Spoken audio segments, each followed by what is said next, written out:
Is this the missing piece in India's journey towards e-mobility? This compact module is being installed in old diesel trucks near Delhi. A process called retrofitting transforms them into clean electric vehicles fit for the future. Look, when you want to, go towards electric vehicles, look at an existing truck. The chassis, the cabin, the body can all be reused. The only thing that is really causing the pollution problem is this engine, right? So what we do is we remove these polluting components, we install a brand new electric powertrain and drivetrain, and convert an ICE truck into a smart zero emissions truck. But how to scale it up?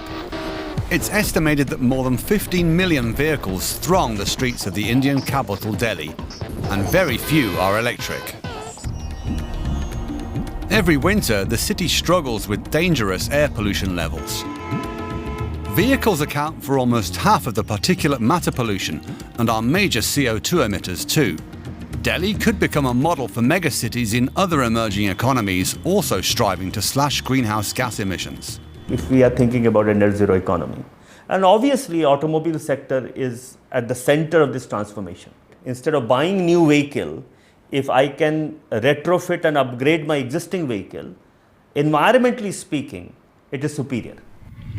But instead of massively investing in the conversion of old vehicles, city authorities are responding with contingency plans.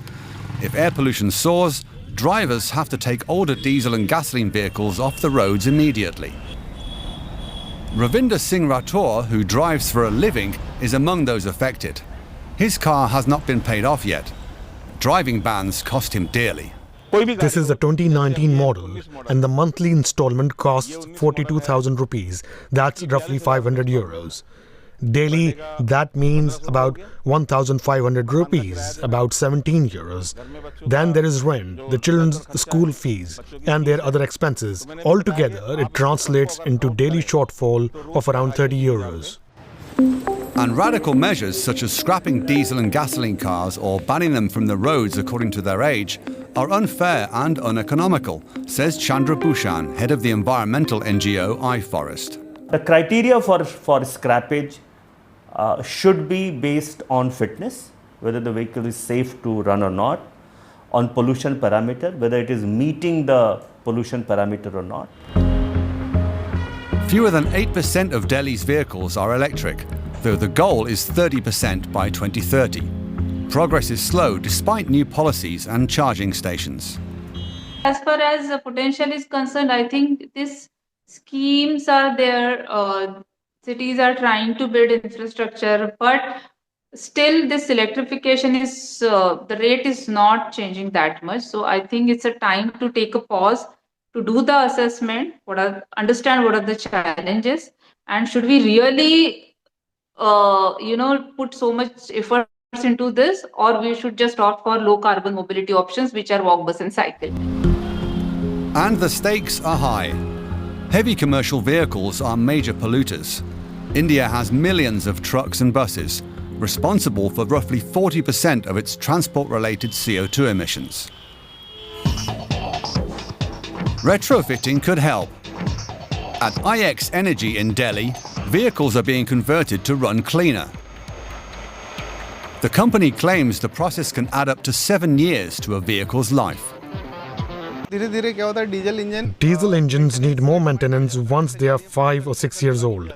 You save those maintenance costs if you go electric. The chassis of city vehicles are still in good shape. If you add an electric powertrain, your costs drop from 12 rupees per kilometer to 4 per kilometer. The company has developed its own powertrain unit and software, which has been certified by the authorities. With a 15-person team, conversion takes around 2 weeks. And the result is around 40% cheaper than buying a new electric truck. The government wants some 3% of older vehicles to have been converted by March 2026. However, patchy standards, a lack of guidelines, and low government incentives are slowing the process down. Currently, there are fewer than 30 certified retrofitters for 2-, 3- and 4-wheel vehicles India-wide. Anshu Dewan, founder and CEO of IX Energy, says retrofitting receives far fewer subsidies than buying a new electric vehicle, and that makes it harder to convince people to make the switch. If government wants electrification at a mass scale, then they need to promote retrofits, and for that to happen, they need to simplify the rules for certification and the testing agencies. Indian consumer goods manufacturer Dabur is already using electric trucks converted by IX Energy. These vehicles have been part of its delivery fleet since 2020 and currently supply 26 different warehouses. We were actually experimenting with different technologies, EV, CNG, etc. And on the way, we also got to know about the retrofit vehicles. We found this technology to be more sustainable than probably the EVs also, because these are old vehicles which we are trying to recycle by retrofit. So that's how we thought that it will be worth to experiment with this technology also. India's electric charging infrastructure is still lagging behind. There's currently only one public station per 235 electric cars. For professional drivers like Ravinder Singh Rathore, that's the biggest obstacle to switching to electric. The authorities have not been able to cope with supplying compressed natural gas. There are still queues at the CNG pumps. It's not that you go, fill up and leave.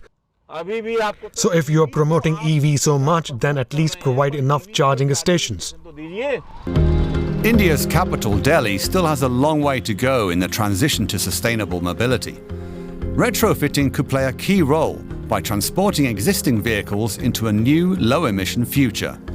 And that approach could inspire megacities worldwide.